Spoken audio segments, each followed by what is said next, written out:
भागवत आपको जीना कैसा ये सिखाने वाला ग्रंथ है। कहते हैं जब तक भागवत न सुने और अगर मर जाए तो क्या है, बोले ऐसी गति प्राप्त होती है, उस गति की चर्चा न करना ठीक है। भागवत जब तक हम नहीं सुनेंगे, बड़ी सुंदर सुंदर आगे कथाएं आएगी। जिसके जीवन में भागवत न हो वो मनुष्य कहलाने लायक नहीं हो, क्योंकि भागवत एक ऐसा ग्रंथ है, सर्वांग सुंदर है। भागवत कोई सामान्य ग्रंथ नहीं, साक्षात भगवान की वांगमयी मूर्ति है। ये भगवान जब अपना इहलोक की यात्रा, यहाँ का जो कार्य था वो पूरा करते हुए जब जा रहे थे, तब उद्धव जी महाराज ने भगवान से कहा कि जब आप नहीं रहेंगे कलयुग में इतने दोष मनुष्य कैसे कैसे भागवत में अब सुनाएंगे आप। तो हम किसकी और देख के इस धर्म को, जो भागवत धर्म है, इसकी रक्षा कौन करेगा। तब परमात्मा ने कहा कि उद्धव मैं स्वयं ही इस भागवत में क्या होता हूं।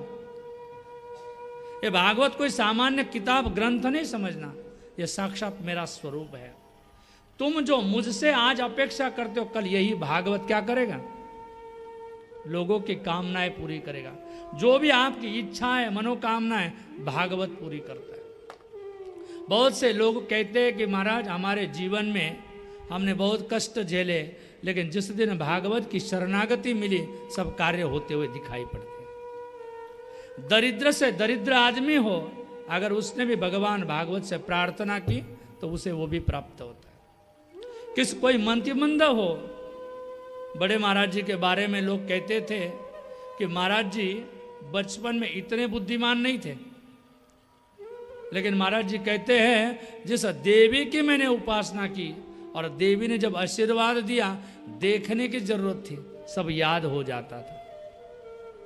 वैसे भागवत का भी है, जिस दिन आपने उस भगवान का स्वरूप समझ के अगर उसकी कथा श्रवण की, खाली श्रवण करना नहीं है उन भागवत के, क्योंकि कथा तो इतनी बड़ी है कि हम क्या है सुन भी नहीं सकते, लेकिन कुछ अंश उसमें से भी अगर सुन लिए और हमारे जीवन में उतार लिए तो।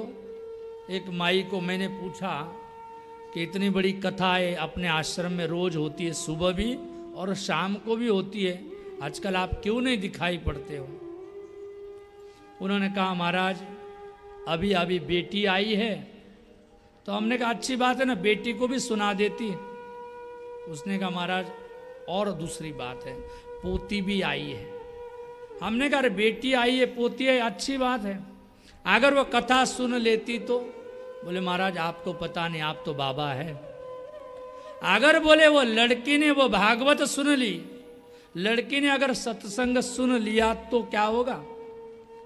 बोले वो आप जो बताते हो ना वैराग्य की बातें, और उसे अगर वैराग्य हो गया, अगर वो कहने लगी हरिगुण गावत नाचूंगी, तो क्या होगा, हमारी वंश परंपरा आगे समाप्त हो जाएगी। माने भागवत सुनने से, सत्संग करने से अगर उसको विरक्ति हो गई तो। हमने कहा फिर तुम क्यों आती हो। उसने कहा महाराज मैं सत्संग के वाटरप्रूफ हूं, मेरे ऊपर सत्संग का कोई प्रभाव नहीं होता है। वो छोटी बच्ची है, आप कितना भी सुनाओ, मैं आती हूं तो भी प्रणाम करती हूं, महाराज मैं आ गई हूं, जाते समय भी करती हूँ। बहुत दिन तो मुझे समझ में नहीं आ रहा था कि 2 बार प्रणाम लोग क्यों करते हैं। तब उसने कहा महाराज जाते समय इसलिए प्रणाम करती हूँ, जो आपने सुना है आपको समर्पित करके जाती हूँ। हाँ, भागवत जब तक हमारे अंतःकरण में नहीं जाएगा, हाँ, तब तक बदलाव नहीं होगा। गंगा के किनारे जाते हैं लोग, हाँ, लेकिन जब तक गंगा जी का स्पर्श नहीं होगा पवित्र नहीं होगा। वहां जाके स्नान नहीं किया तो भी पवित्र नहीं होगा। ऐसी है परम पावनी श्रीमद् भागवत कथा, ऐसे ऐसे जीवों के लिए उद्धारदायक है। बड़ी सुंदर कथा है। आप कल महाराज श्री जी ने शुरुआत कर ही दिया था श्रीमद् भागवत के लिए। बोले भागवत कथा क्या है? बोले भाई ये भागवत साक्षात परमात्मा है।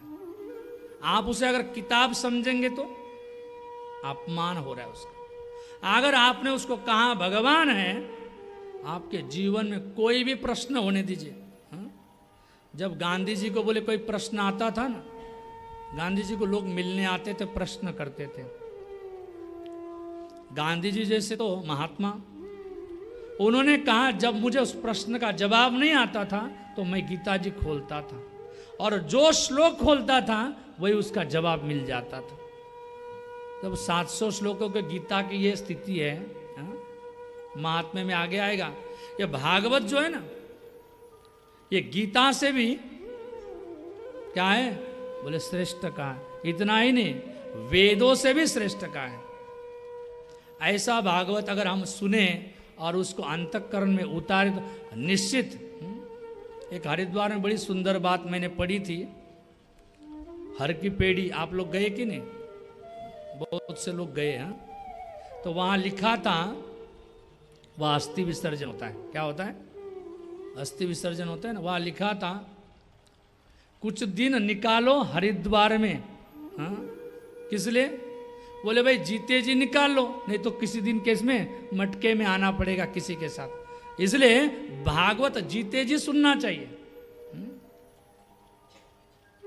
मरने के बाद क्या पता, कई भूत प्रेत हो गए तो एक आध बार आ भी जाए। महाराज ये इतनी पवित्र भूमि है ना, यहाँ भूत बन के आ ही नहीं सकते। या पवित्र आत्मा ही अंदर आ सकता है। भागवत उन लोगों के लिए है कि नहीं पता नहीं, लेकिन हमारे लिए जरूर है। अगर हमने भागवत सुनी नहीं तो क्या हो जाएगा? उस भागवत का वास्तविक कहते हैं बड़ी सुंदर। तो इसकी शुरुआत में बड़ा सुंदर श्लोक आता, सच्चिदानंद रूपाय, सबको याद है। सत चित और आनंद, यहां जो स्वाध्याय प्रवचन होता है ना, ये तीन ही विषय पे होता है। वास्तविक सत्य वो परमात्मा के अलावा कुछ नहीं है। देखते जो हम हैं, जो हम कल थे ना, वो आज नहीं है। प्रतिक्षणम क्या होता है? हमारे में विपरीत आती है। कल कितने साल के थे? तो बोले 30 साल 12 दिन। तो आज क्या हो गया? 13वां दिन आ गया। बोले जो पहले क्षण में थे वो भी इस क्षण में नहीं है। एक क्षण क्या है? हम परिणत हो गए, मृत्यु की ओर जा रहे। ऐसा कोई आदमी नहीं है कि वो मृत्यु की ओर नहीं जा रहा है। मैं तो यहां तक लोगों को कहता हूं, राम के बाप को जाना पड़ा। राम के पिताजी को क्या है? शरीर छोड़ के जाना पड़ा कि नहीं? तो बाकी लोगों की बात ही। इसलिए जीते जी भागवत सुन ले और वास्तविक सत चित आनंद